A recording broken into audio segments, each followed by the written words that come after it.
الطیبین الطاہرین المعصومین ولعنۃ اللہ علی اعدائہم اجمعین اما بعد فقد قال اللہ تبارک و تعالی فی کلامہ المجید وفرقانہ الحمید وہو اصدق القائلین افحسبتم انما خلقناکم عبثا وانکم الینا لا ترجعون۔ میں سب سے پہلے اس شجرہ طیبہ کے اور اس الہی تنظیم کے 50ویں کامیاب کنونشن کے موقع پر ISO کے تمام بزرگان، مجلس نظارت کے اراکین، سابقین اور موجودہ ممبران کو ہدیہ تبریک عرض کرتا ہوں، اور پروردگار عالم سے یہ ہمیں امید ہے کہ جس طرح سے گزشتہ 50 سالوں کے دوران اس کی عنایتیں پاکیزہ جوانوں کے شامل حال رہی ہیں، تو انشاءاللہ تعالی آئندہ بھی یہ عنایتیں خدا کا لطف و کرم اور حضرت ولی عصر علیہ السلام کی عنایتیں ان جوانوں کے، چاہے وہ خواہران ہوں یا برادران ہوں، ان کے شامل حال رہیں گی۔ مختصر سے وقت میں آپ کی خدمت میں جس آیت کو تلاوت کیا ہے اس میں اللہ تعالیٰ ارشاد فرما رہا ہے افحسبتم انما خلقناکم عبثا، کہ کیا تم یہ خیال کرتے ہو اور تمہارا یہ گمان ہے کہ تمہیں فضول اور عبث پیدا کیا گیا ہے، اور تمہارا یہ گمان ہے کہ تم ہماری طرف نہیں پلٹا ہو جاؤ گے۔ تو اس آیت کا جو پہلا نقطہ ہمیں سمجھ میں آتا ہے کہ یہ انسان اللہ کی بامقصد مخلوق ہے، اس کی تخلیق کا ایک ہدف اور مقصد ہے۔ اور یہاں سے جو دوسری بات ہمیں سمجھ میں آتی ہے وہ یہ ہے کہ اللہ کی ان تمام مخلوقات میں سے انسان ہی وہ ایک ذمہ دار مخلوق ہے، ایک ذمہ داری کو قبول کرنے والی مخلوق ہے، ایک مسئول، یعنی جس نے مسئولیت اور ذمہ داری کو قبول کیا ہے اور اس کے ذمے کچھ اللہ تعالیٰ نے کام لگائے ہیں اور اس دنیا میں آنے کا جو مقصد بیان کیا ہے، اس کے حساب سے انسان ایک ذمہ دار مخلوق ہے اور اس کے ذمے کچھ امور ہیں۔ اب جس دور سے آپ گزر رہے ہیں یہ وہ دور ہے کہ جس کے بارے میں آپ سے سوال کیا جائے گا۔ پہلی بات تو یہ ہے کہ جوانی کا جو دور ہے، زندگی کا بہترین دور یہ جوانی کا دور ہے، ہر لحاظ سے جو بہترین زمانہ ہے وہ یہی ہے جو آپ دوست گزار رہے ہیں، اور اسی کے بارے میں روایت میں ہے کہ قیامت والے دن جوانی کے بارے میں سوال ہوگا کہ جوانی آپ نے کہاں گزاری۔ اور جب بات نبی کریم صلی اللہ علیہ وآلہ وسلم اس انداز سے فرماتے ہیں کہ 5 چیزوں سے پہلے غنیمت سمجھو، تو اس میں سے ایک جو چیز ہے فرمایا بڑھاپے سے پہلے جوانی کو غنیمت سمجھو۔ تو اس لحاظ سے جس دور سے آپ گزر رہے ہیں، ہر لحاظ سے دیکھیں، اسلامی لحاظ سے، معاشرتی لحاظ سے، نفسیاتی لحاظ سے دیکھیں، جسمانی لحاظ سے دیکھیں، روحانی لحاظ سے دیکھیں، تو یہ بہترین دور ہے۔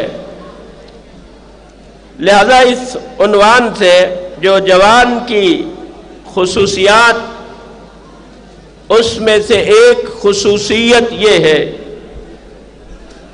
جو حضرت صادق آل محمد علیہ السلام نے بیان فرمائی.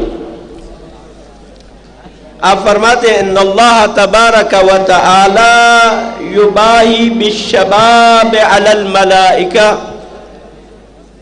کہ اللہ تعالیٰ ملائکہ کے درمیان فخر فرماتا ہے، فخر و مباحات کرتا ہے، افتخار کرتا ہے. کس پر؟ جوانوں پر.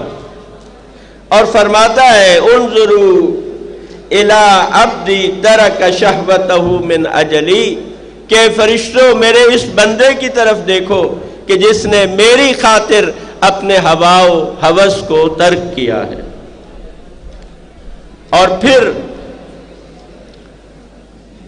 اسلام کی بات کو قبول کرنا، سب سے زیادہ جس میں قبولیت پائی جاتی ہے وہ نوجوان اور جوان ہیں. امام صادق علیہ السلام نے فرمایا علیک بالاحداث فانہم اسرع الی کل خیر، کہ آپ جوانوں کی طرف متوجہ ہوں، ان کا خیال رکھیں، کیونکہ نیکی کی طرف سب سے زیادہ تیزی کے ساتھ جو بڑھنے والے ہیں وہ جوان ہیں. تو یہ خصوصیت ہے جوانی کی اور جوانوں کی کہ نیکیوں کی طرف بوڑھوں کی نسبت، حق بات کو قبول کرنے میں بوڑھوں کی نسبت یہ زیادہ تیزی کے ساتھ جو ہے وہ آگے بڑھتے ہیں. رسالت امام صلی اللہ علیہ وآلہ وسلم نے فرمایا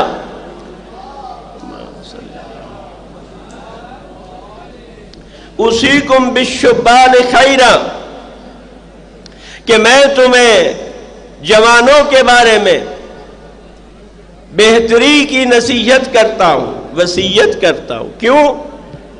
کہ فرماتے ہیں کہ ان کا دل زیادہ نرم ہوتا ہے. بے شک اللہ نے مجھے بشیر اور نذیر بنا کر بھیجا ہے. کہتے سب سے زیادہ جس نے میری باتوں کو جلدی سے قبول کیا اور میرا ساتھ دیا وہ جوان تھے، اور جنہوں نے میری مخالفت کی وہ بوڑھے لوگ زیادہ تھے. تو اس لحاظ سے آپ دیکھیں کہ قائد و رہبر کا ساتھ دینے میں جوان جو ہے وہ آگے آگے ہیں، اور ان میں یہ زیادہ جذبہ موجود ہوتا ہے. اور پھر رسالت مآب صلی اللہ علیہ وآلہ وسلم نے فرمایا کہ التوبۃ حسن، کہ توبہ بہت بہترین چیز ہے، ولیکن فی الشباب احسن، لیکن جوانوں کے اندر اگر وہ توبہ کرے تو یہ سب سے زیادہ بہتر ہے. تو پس در جوانی توبہ کردن شیوہ پیمبری، یعنی ہر لحاظ سے دیکھیں آپ کوئی نیک عمل انجام دیتے ہیں اس کی قبولیت زیادہ ہے، خدا کی رضایت اس میں زیادہ ہے. گناہوں سے توبہ کرتے ہیں تو اس کو بہترین انداز سے دیکھا جاتا ہے اور اس کو بہترین انداز سے لیا جاتا ہے، یعنی اس کا استقبال ہوتا ہے بارگاہ رب العزت میں. لہذا مولا امیر المومنین علیہ السلام نے فرمایا کہ یا معاشر الفتیان حسنوا اعراضکم بالادب ودینکم بالعلم، اخلاق اور ادب کے ذریعے سے اپنی عزت و ناموس اور اپنی حیثیت کی حفاظت کرو، اور علم کے ذریعے سے اپنے دین کو محفوظ رکھو. تو جوانوں سے جو سفارش ہے، جو تاکید ہے، جو مولا امیر المومنین علیہ السلام جو آپ سے چاہ رہے ہیں وہ یہ ہے کہ ادب و اخلاق کو اپنا پیشہ بنائیں، اپنی عادت بنائیں، اور علم کے ذریعے سے اپنے دین کی حفاظت کریں. آج کا دور مجھ سے زیادہ آپ آگاہ ہوں گے کہ ایک زمانہ تھا جب الہادی نظریات کی دانشگاہوں میں، یونیورسٹیوں میں، تعلیمی اداروں میں یلغار تھی، اور یہ وہ دور تھا جس دور میں ISO وجود میں آئی، بہت زیادہ پرچار ہوتا تھا۔ آج پھر اسی انداز سے شاید جو باہر کے لوگ ہیں وہ اس کو زیادہ، اس کی جو حساسیت ہے شاید نہ سمجھ سکیں، لیکن یونیورسٹیوں کے اندر، تعلیمی اداروں کے اندر جس تیزی کے ساتھ الہادی نظریات کو پروان چڑھایا جا رہا ہے وہ بہت ہی خطرناک ہے۔ ہمارے شیعہ باز جوان وہ اس طرف جا رہے، دین اور ایمان کا انکار کر رہے۔ تو یہ ایک اہم ذمہ داری ہے اس وقت ہمارے ISO کے برادران کی، جس نے ہمیشہ یہ ذمہ داری کو ادا کیا ہے کہ یونیورسٹیوں کے اندر، کالجوں کے اندر نوجوانوں کو ان شیطانی نظریات سے، غیر اسلامی نظریات سے اور الہادی افکار سے ایک مضبوط قلعہ فراہم کیا ہے۔ تو اس طرف بھی آپ جوانوں کو توجہ دینے کی ضرورت ہے، اور اپنے دروس کے اندر اس طرح کے موضوعات کو آپ رکھیں، علماء کرام آئیں آپ کو درس دیں، تاکہ آپ بھی ان جوانوں کا جواب جو ہے وہ آپ دے سکیں۔ اور آخر میں یہ آپ سے عرض کروں گا کہ آپ کے اندر بہت کچھ کر گزرنے کا جذبہ موجود ہونا چاہیے۔ تاریخ میں آپ جوانوں کے لیے بہت سارے آئیڈیل موجود ہیں، جس میں آپ دیکھیں کہ امیر المومنین علی ابن ابی طالب علیہ السلام 10 سال کی عمر میں رسالت مآب صلی اللہ علیہ وآلہ وسلم کے ساتھ دینے کا عہد کرتے ہیں اور آپ کی رسالت کی تصدیق فرماتے ہیں۔ حضرت اسماعیل کتنی عمر تھی؟ 17 یا 18 سال تھی جب آپ نے اللہ کے حکم کے آگے سر تسلیم خم کیا، اور حضرت ابراہیم علیہ السلام سے فرمایا کہ اے میرے بابا، جو تمہیں حکم دیا گیا ہے اس پر عمل کرو۔ طالوت اور جالوت کی جنگ میں حضرت داؤد علیہ السلام، جس نے جنگ کا پانسا پلٹ دیا اور تھوڑے سے لشکر کو فتح نصیب ہوئی اللہ کی مدد سے، اس میں مین جو کردار تھا، اہم کردار، وہ ایک جوان، 17 سالہ جوان جس کا نام حضرت داؤد علیہ السلام ہے، وہ تھا۔ اور آپ دیکھیں کہ اسلام کا پہلا مبلغ جو مدینہ والوں کی فرمائش پر، درخواست پر نبی کریم صلی اللہ علیہ وآلہ وسلم نے مدینہ میں بھیجا، جس نے بہت سارے لوگوں کو مسلمان کیا، وہ مصعب بن عمیر تھے رضی اللہ تعالیٰ عنہ، ایک جوان تھے۔ اسامہ بن زید 17 یا 18 سال کے ایک جوان تھے، جس کو رسالت مآب نے ایک عظیم لشکر کا کمانڈر بنایا۔ فتح مکہ کے موقع پر جب وہاں پر حکمران بنانے کی باری آئی تو رسالت مآب صلی اللہ علیہ وآلہ وسلم نے عتاب بن اسید، جو 21 سال کا جوان تھا، بزرگ بھی موجود تھے، لیکن رسالت مآب صلی اللہ علیہ وآلہ وسلم نے اس جوان کو، 21 سالہ جوان کو مکہ کا گورنر اور حکمران بنایا۔ مثالیں بہت زیادہ ہیں، وقت ختم ہو چکا ہے۔ میرے دوستوں اور بزرگوں، آپ کے لیے، جہاں جوانوں کے لیے کربلا میں بہترین نمونہ عمل موجود ہے، وہاں ائمہ معصومین علیہ السلام کے لیے بہترین نمونہ آپ کے لیے حضرت امام محمد ابن علی التقی الجواد علیہ السلام آپ کے لیے نمونہ عمل ہے، جن کی صرف 25 سال کی عمر تھی۔ آپ میں سے جتنے جوان ہیں اکثر اس عمر کے نزدیک ہوں گے۔ 25 سال کی عمر میں اس عظیم الہی فریضے کو انجام دیا۔ ان کا تقوی، زہد، سب ہمارے لیے نمونہ عمل ہے۔ امام ہے، لیکن اپنی عظیم الہی ذمہ داریوں کو جو امام کے ذمے کام تھے اس کو انجام دیا ہے۔ یہ ہمارے لیے آئیڈیل اور ہمارے لیے نمونہ ہے۔ تو آپ جو جوان ہیں آپ بھی کچھ کر گزرنے کا، اپنی ملت کی تقدیر بدلنے کا، اور کچھ نیا انوکھا اور مفید کام کر گزرنے کی آپ کے اندر بھی صلاحیت موجود ہے۔ اپنی صلاحیتوں کا ادراک کرے، اللہ پر بھروسہ کرتے ہوئے، اور اپنے ہمتوں کو بلند رکھے اور اپنے اہداف کو بلند رکھے۔ اللہ تعالیٰ آپ کو کامیابی نصیب فرمائے گا۔ والسلام علیکم ورحمۃ اللہ۔ ماشاءاللہ، جزاک اللہ۔ ہم انتہائی اختصار کے ساتھ، چونکہ وقت کی نزاکت یہ ایسی ہے، لیکن دوسری طرف یقیناً وہ گھڑی جس کا سال بھر انتظار رہتا ہے وہ لمحے آن پہنچے ہیں۔ تو آپ تمام برادران امامیہ سے گزارش ہے، یہاں سے لے کے پنڈال کے آخری بندے تک، کہ اپنے جذبات کو، اپنے احساسات کو اور اپنے حوصلوں کو بلند رکھتے ہوئے اس گھڑی کی طرف بڑھیں۔ میں شعار لگاؤں گا، تب تک ایجنڈا آگے نہیں بڑھے گا جب تک آپ اپنے حوصلے، بلند حوصلوں کے ساتھ چلنے کے لیے آمادہ نہ ہو۔ ہے ہماری درسگاہ، پیچھے تک سارے مل کے دونوں ہاتھ بلند کر کے پوری قوت کے ساتھ، ہے ہماری درسگاہ، حق کا سیدھا راستہ، شہادتوں کا راستہ۔ عزیزان گرامی، یقیناً اس پنڈال میں موجود وہ تمام بزرگان جو یہاں پہ موجود ہیں، ان کے چہرے نظر آ رہے ہیں، وہ آج بھی اسی حوصلے کے ساتھ اور اسی عزم کے ساتھ میدان عمل میں کھڑے ہیں۔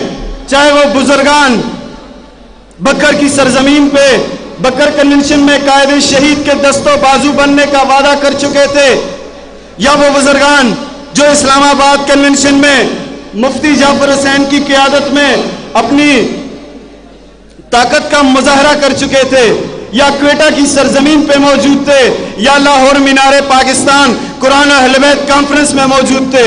تو آپ سے گزارش ہے کہ انہی بزرگوں کے بلند حوصلوں کو ساتھ ملاتے ہوئے آپ جوان بھرپور انداز میں استقبال کریں گے۔ اس سے پہلے،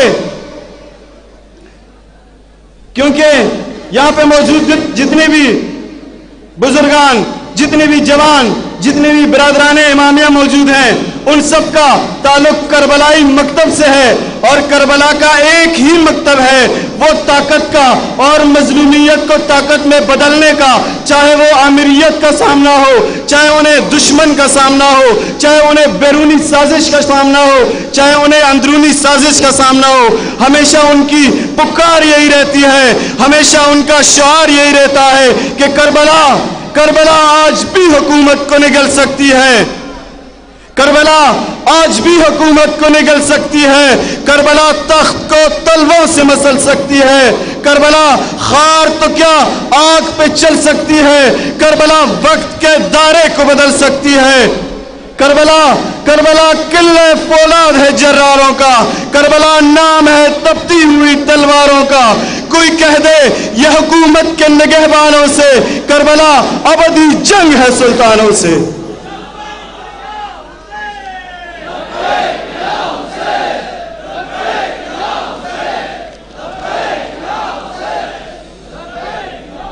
اس کے ساتھ ہی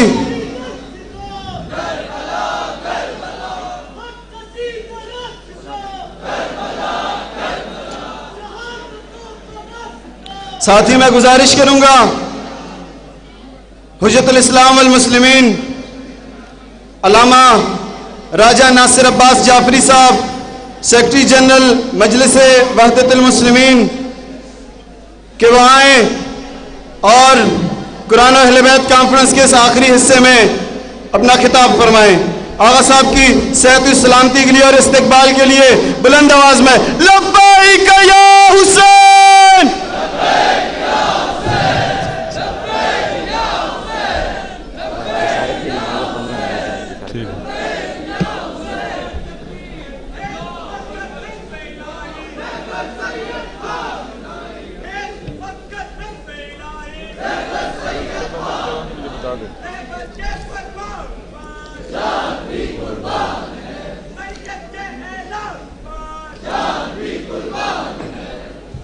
اعوذ باللہ من الشیطان الرجیم بسم اللہ الرحمن الرحیم الحمد للہ والصلاة والسلام علی رسول اللہ وآلہ آل اللہ واللعنۃ الدائمۃ علی اعدائہم اعداء اللہ من یوم عداوتہم الی یوم لقاء اللہ اما بعد فقد قال الحکیم فی کتاب المتین ووصدق القائلین اعوذ باللہ من الشیطان الرجیم الذین قالوا ربنا اللہ ثم استقاموا تتنزل علیہم الملائکہ الا تخافوا ولا تحزنوا وابشروا بالجنة التي كنتم توعدون صدق اللہ العلی العظیم. سلام علیکم ورحمۃ اللہ وبرکاتہ. ISO کی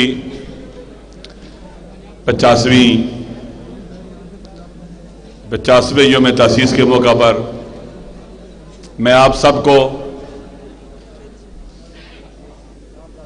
یہاں پر اسٹیج پہ بیٹھے ہوئے بزرگوں، علماء، شخصیات کو ہدیہ تبریک و تہنیت پیش کرتا ہوں کہ ISO اپنی زندگی کے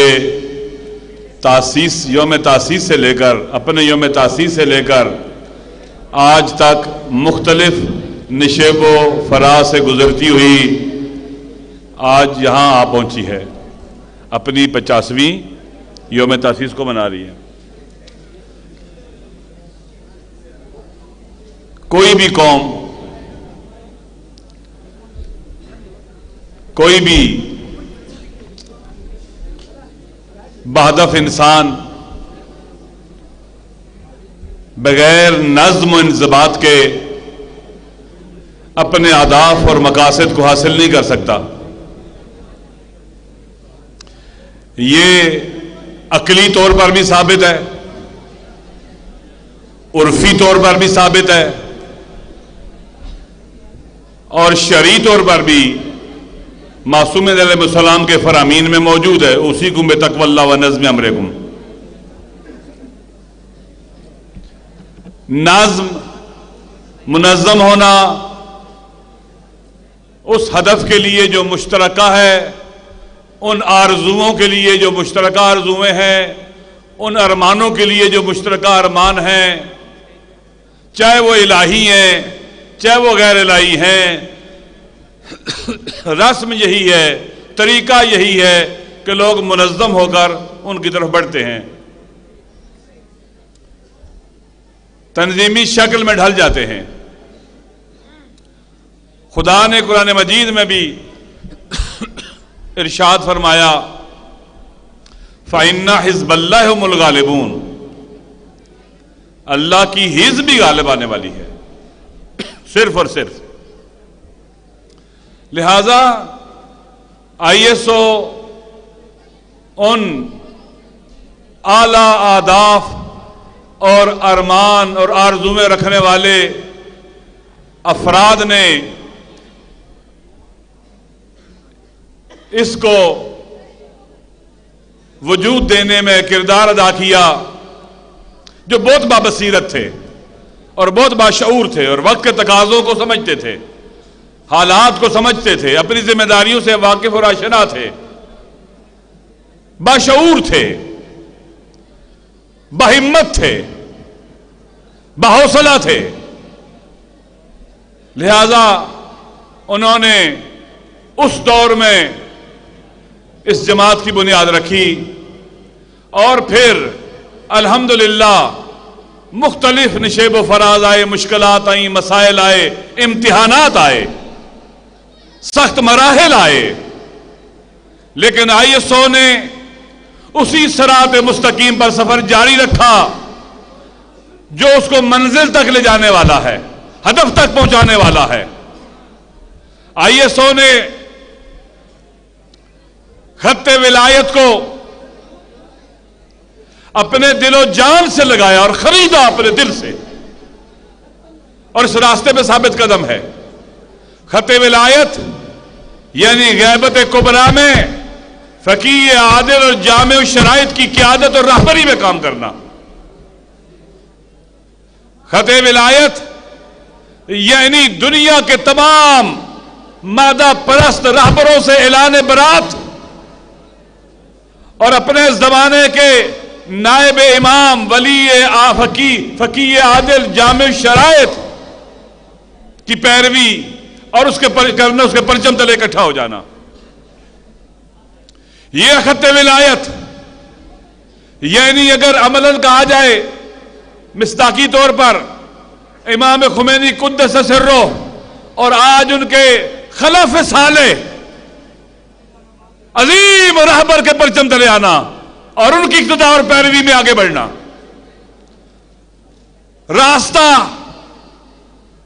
راستے میں سفر، منزل کی نشاندہی، سارے کا سارا انہی کے پرچم تلے اسے پانا، حاصل کرنا اور آگے بڑھنا.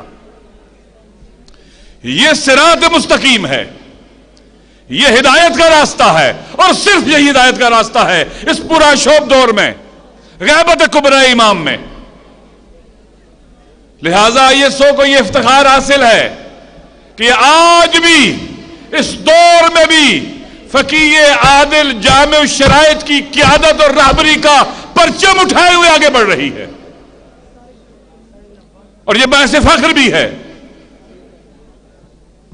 یہ بہت بڑا مسئلہ ہے دنیا کے ان حالات کے اندر کہ ہمارا رہبر کون ہے، ہم نے کس کے پیچھے چلنا ہے، کس کی اقتداء اور پیروی کرنی ہے، کون شاخص ہے، کون معیار ہے، کون ترازو ہے. عالمی استکباری قوتوں کے مقابلے میں، زمانے کے یزیدوں کے مقابلے میں، عالمی سیونزم کے مقابلے میں، تکفیریت کے مقابلے میں، دہشت گردی کے مقابلے میں، دنیا پرستی کے مقابلے میں، ہوا ہوس کا راج نافذ کرنے والوں کے مقابلے میں، یعنی لبرل ورلڈ آرڈر کے مقابلے میں کون ہے جس کے پرچم تلے ہم نے اکٹھے ہو کے آگے بڑھنا ہے؟ یہ ISO نے پہلے دن سے یہ فیصلہ کیا اور آج تک اس پر باقی ہے، اور واقعا یہ قابل تحسین بھی ہے اور انسان کو حیرت میں ڈال دیتی ہے کہ لوگ ذرا سی تھوڑی سی مشکلات کی وجہ سے راستہ چھوڑ جاتے ہیں، تھک جاتے ہیں، ہمت ہار بیٹھتے ہیں، مایوس ہو جاتے ہیں، نا امیدی کے شکار ہو جاتے ہیں، اپنے آپ کو ملامت کرنے لگتے کہ کچھ نہیں ہو سکتا، کچھ نہیں ہو سکتا، کچھ نہیں ہو سکتا، کچھ نہیں ہو سکتا. یہ وسوسہ شیطانی ہے جو انسان کو پیرالائز کر دیتا ہے. کیا ان گزشتہ 50 سالوں میں ایک دور تو وہ گزرا کہ جب پاکستان کے مظلوم یتیمان آل محمد کے دکھ درد بانٹنے کا، ان کی مدد کرنے کا، اعانت کرنے کا، ان کے تمام قومی مسائل کا پرچم ISO نے اٹھایا ہوا تھا اور اٹھائے رکھا.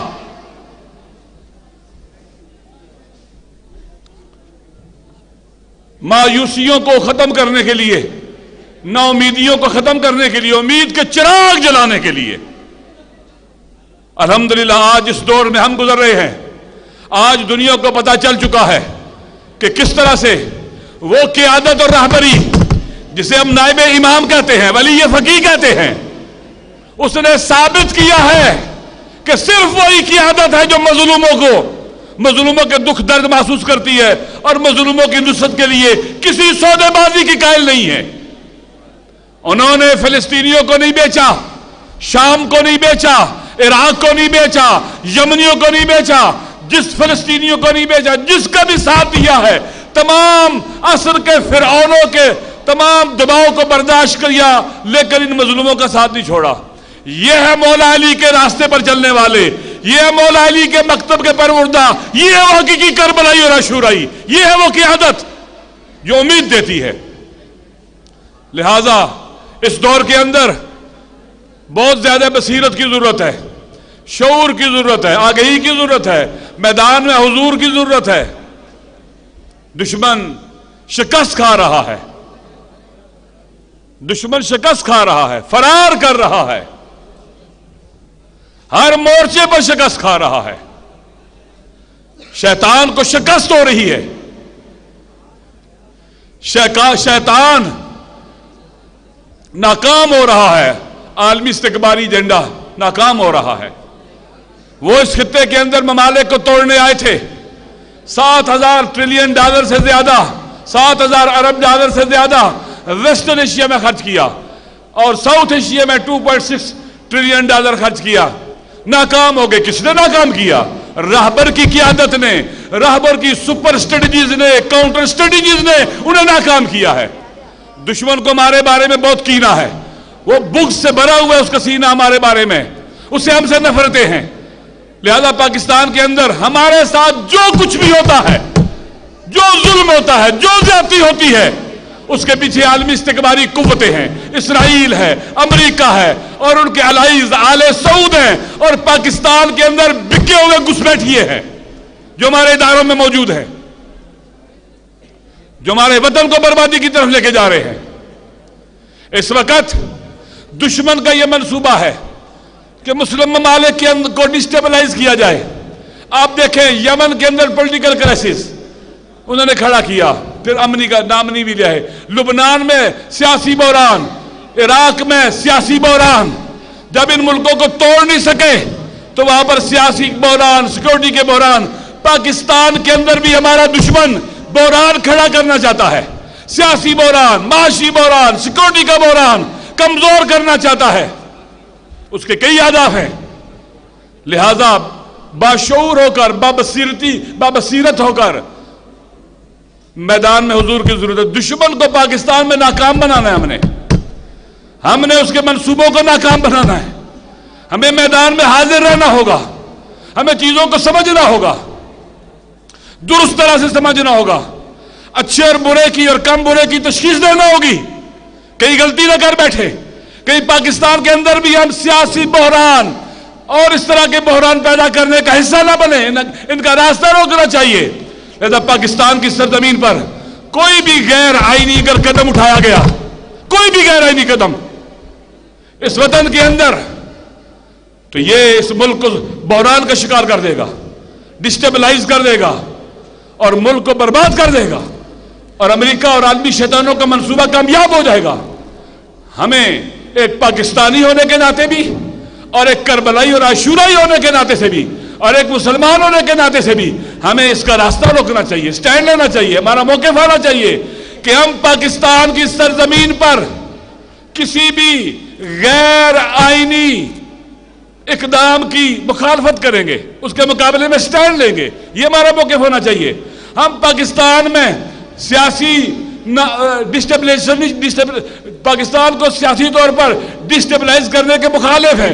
حکمرانوں کو بھی ہوش کے ناخن لینے چاہیے۔ مہنگائی کا ایک طوفان ہے جو امٹ کے آیا ہے، یہ ان کی نالائکی کی دلیل ہے، نااہلی کی دلیل ہے۔ مہنگائی کے اسباب میں ایک وجہ خود ان کے درست فیصلے نہ کرنا ہے، اس کو بہانہ بنا کر، اور آپ دیکھیں یہاں ہر چیز مخدوش ہے۔ ایل ٹی پی کا جو یہاں سے لے کے جایا گیا، یہ کون قوتیں تھی پیچھے، کن لوگوں نے یہ کام کیا؟ پاکستان کے اندر آسان نہیں ہے، لہذا مشکوک ایکٹیویٹیز پاکستان میں ہو رہی ہیں، ان پر نگاہ رکھنی چاہیے۔ خدا نہ خواستہ ہمارا وطن بھی کسی بڑے سیاسی بحران میں نہ چلا جائے، کیونکہ امریکہ یہاں سے گیا ہے رسوا ہو کر اس خطے سے، لیکن اس کی سازشیں ختم نہیں ہوئی ہیں۔ اب اگر وہ والا اس کا منصوبہ ناکام ہوا تو اس کا بی پلان سی پلان ہے۔ لہٰذا ہمیں بیدار ہونا رہنا پڑے گا، ہمیں دشمن کے مقابلے میں میدان میں حاضر رہنا پڑے گا، اور پاکستان کے اندر رہتے ہوئے جتنی بھی کوششیں ہو رہی ہیں، معاشی بحران خطرناک ہے، سیکیورٹی کا بحران اب افغانستان کے اندر، وہاں آپ دیکھیں وہاں پر داعش موجود ہے، ایسٹ ترکمن اسلامک موومنٹ موجود ہے، ازبک اسلامک موومنٹ موجود ہے، القاعدہ موجود ہے، دہشت گردوں کے جتھے گروہ کے گروہ وہاں موجود ہیں۔ عالمی میڈیا بھی لکھ رہا ہے کہ 1 سال تک یہ داعش اور یہاں کی جو دہشت گرد قوتیں ہیں یہ پورے ریجن کے اندر پھیل جائیں گی، دنیا میں پھیل جائیں گی۔ لہٰذا ایک بہت بڑا تھریٹ ہے جو ہمارے ہمسائے میں موجود ہے، اور وہاں پر جو صورتحال ہے حکومت کی بھی، وہ بھی ہمارے لیے مشکلات کھڑی کر رہی ہے، اور پاکستان اور ریجن کے لیے۔ اس لیے وہاں جتنا جلدی ایک ایسی حکومت جو سب طبقات کو شامل ہو، وجود میں ہے، تاکہ لیجیٹیمیسی پیدا کرے اور اس خطے میں امن آئے. اور پاکستان کو بھی چاہیے کہ کسی ایسے گروہ خاص کو سپورٹ نہ کرے، بلکہ وہ حکومت بنے جس میں وہاں کے عوام کی خواہش بھی موجود ہو، آرزویں موجود ہوں، تاکہ وہاں پر امن و امان آ سکے اور سسٹم آگے بڑھ سکے. انشاءاللہ مجھے امید ہے کہ اگر ہم بیدار رہے، آگاہ رہے اور اپنے ذمہ داریاں انجام دیتے رہے تو کم از کم مادر وطن کا جو ہم پر قرض ہے وہ ہم چکاتے رہیں گے. اور اس وطن کو امن و امان دینے کے لیے، اس میں محبت کے رواج کے لیے، دوستی کے رواج کے لیے اور اس کو عالمی استقبالی قوتوں کے شکنجے سے نکالنے کے لیے کوشش کرتے رہیں گے. والسلام علیکم ورحمۃ اللہ وبرکاتہ.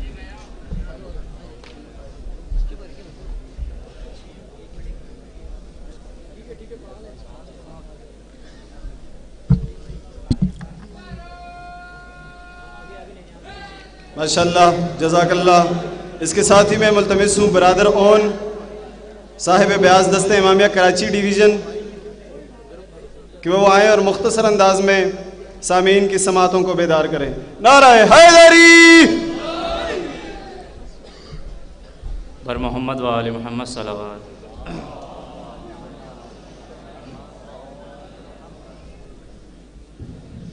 اونچا رہے اپنا علم، حی علی خیر العمل. اونچا رہے اپنا علم، حی علی خیر العمل. سب مل کے پڑھیں. اونچا رہے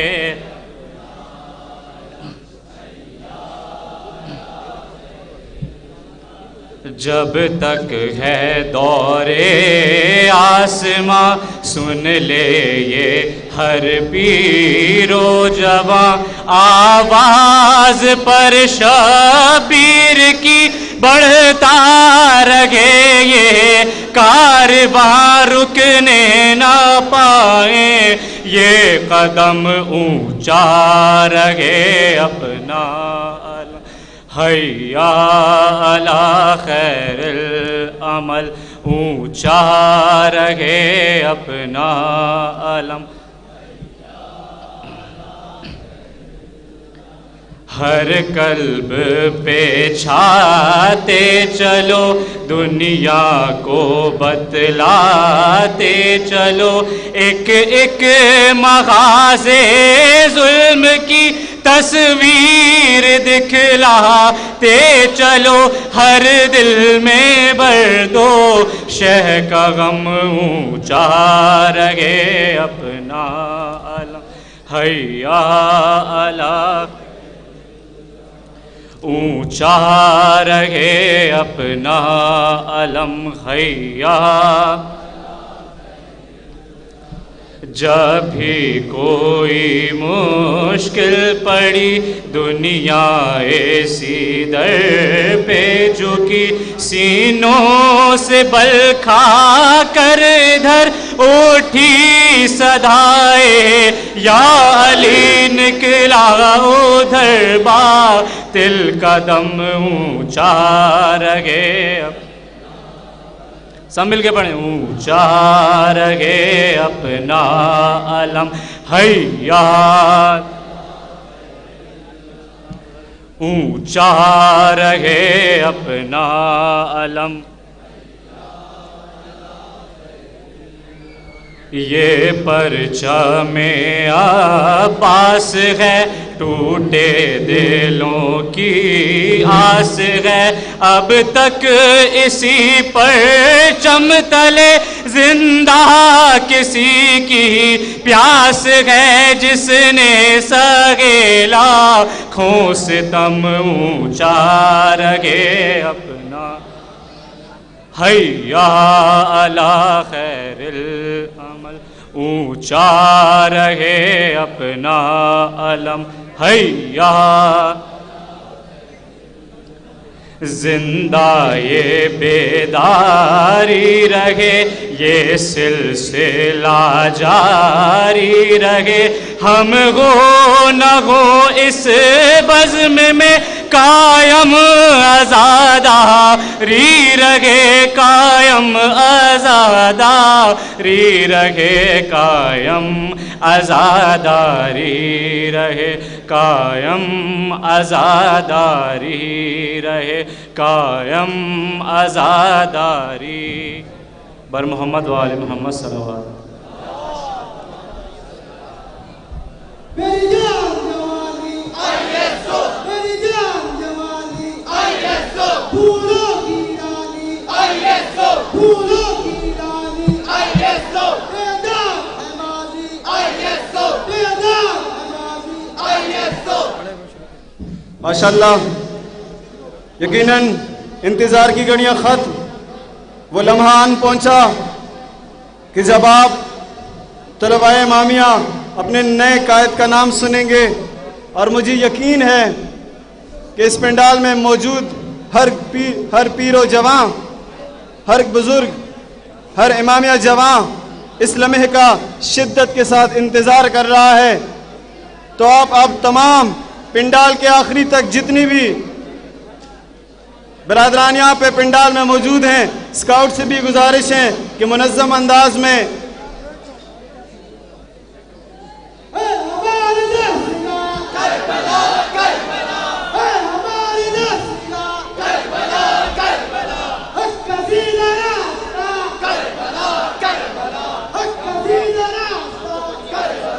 اس سے پہلے کہ میں آغا صاحب کو دعوت دوں کہ وہ نئے مرکزی صدر ISO پاکستان، نئے قائد طلبہ امامیہ اور سرتاج ISO کا اعلان کریں. میں چاہتا ہوں کہ پنڈال کے آخری حصے تک جتنی بھی برادران بیٹھے ہوئے ہیں بلند آواز کے ساتھ شعار کا بھرپور انداز میں جواب دیں. ہے ہماری درسگاہ. ایسے نہیں لگ نہیں رہا کہ آپ کے نئے مسئول آئیں گے، نئے میرے کاروان آئیں گے. ان کو آپ کے بلند حوصلوں کی ضرورت ہے. آپ کا یہ جذبہ، آپ کا یہ ولولہ، یہ اس بات کی دلیل ہوگی کہ آپ پورے سال اس کا دست و بازو بننے کے لیے ہم وقت آمادہ اور تیار رہیں گے انشاءاللہ. تو بلند آواز کے ساتھ دونوں ہاتھ بلند کر کے ہے ہماری درسگاہ، حق قصیدہ راستہ، شہادتوں کا راستہ، حسینیوں کا راستہ. اس سے پہلے کہ مرکزی صدر کا نام سنیں اور آپ اس کا اعلان کرنے کے لیے میں آغا صاحب کو دعوت دوں آج کے اس آخری نشست میں.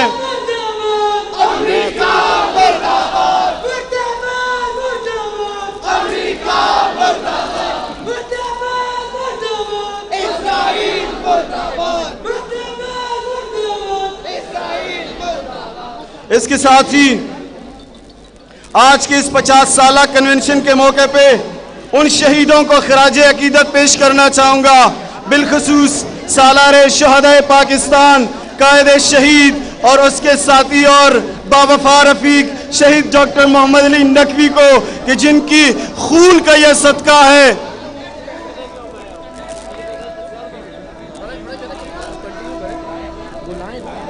کہ جن کے خون کے صدقے کی وجہ سے یہ شجر طیبہ آج ہمارے اوپر تناور درخت کی طرح سایہ دار شجر کی شکل میں موجود ہے. ان کو خراج عقیدت پیش کرنے کے ساتھ ہی میں آغا صاحب کو بھی زحمت دوں گا. تمام شہداء کے لیے نذران عقیدت کہ خون پھر خون ہے، ٹپکے گا تو جم جائے گا. تمام شہداء کے حضور خون پر خون ہے، ٹپکے گا تو جم جائے گا. ظلم پر ظلم ہے، بڑھتا ہے تو مٹ جاتا ہے. خاک صحرا پہ جمے یا کفے قاتل پہ جمے، فرق انصاف پہ یا پائے سلاسل پہ جمے، تیغ بیداغ پہ یا لاشہ بسمل پہ جمے. خون پر خون ہے، سو شکل بدل سکتا ہے. ایسی شکلیں کہ مٹاؤ تو مٹائے نہ بنے، ایسے نعرے کہ دباؤ تو دبائے نہ بنے، ایسے شعلے کہ بجھاؤ تو بجھائے نہ بنے. اور تم نے جس خون کو مقتل میں چھپانا چاہا آج وہ کوچوں بازار میں آ نکلا ہے.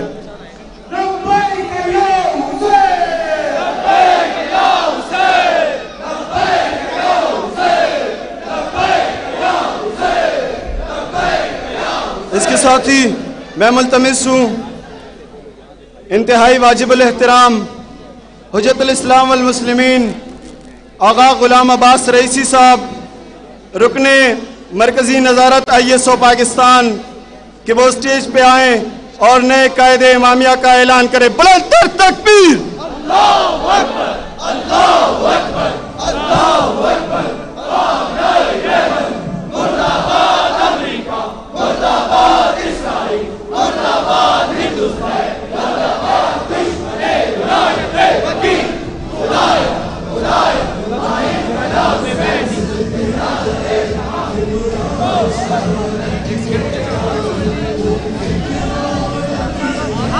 تمام برادران سے گزارش ہے تمام برادران سے آپ تمام دوست اپنے جگہوں میں تشریف رکھیں. جزاک اللہ.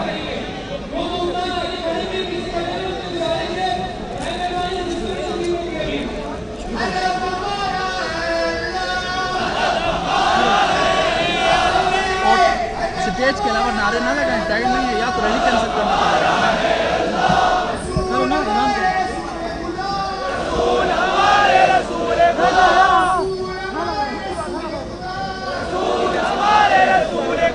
برادران سے گزارش ہے کہ آپ نعرے, ٹائم ہمارے پاس نہیں ہے, نعرے اسٹیج سے جو لگیں گے انہی کا جواب دیں. جزاک اللہ. اور پیچھے بیٹھے ہوئے تمام دوستوں سے گزارش ہے کہ آپ اپنے نشستوں پر تشریف رکھیں.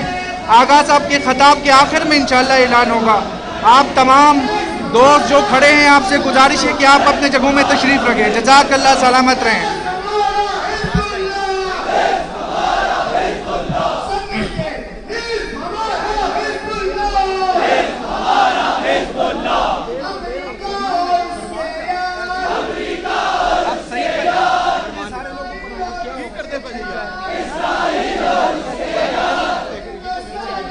باقی دوست نیچے آئیں.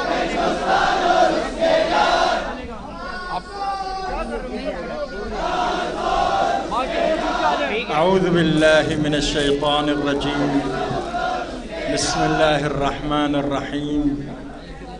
الحمد للہ رب العالمین بارئ الخلائق اجمعین والصلاة والسلام على اشرف الانبیاء والمرسلین خاتم النبیین سیدنا و مولانا ابی القاسم محمد صلی علی محمد وآل محمد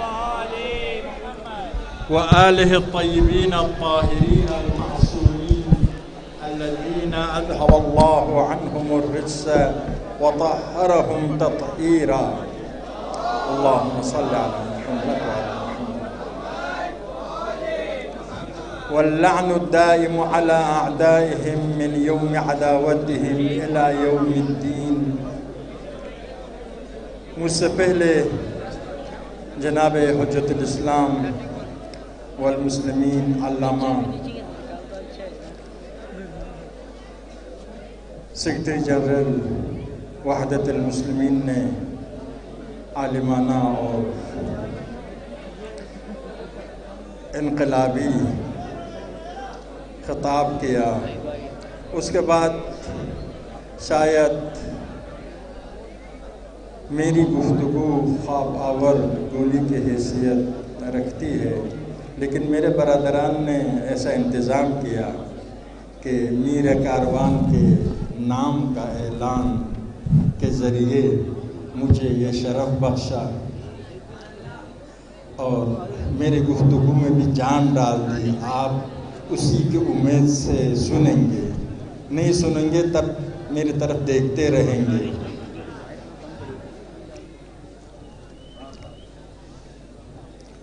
گفتگو علماء کرام نے مفید ضروری گفتگو فرمائی.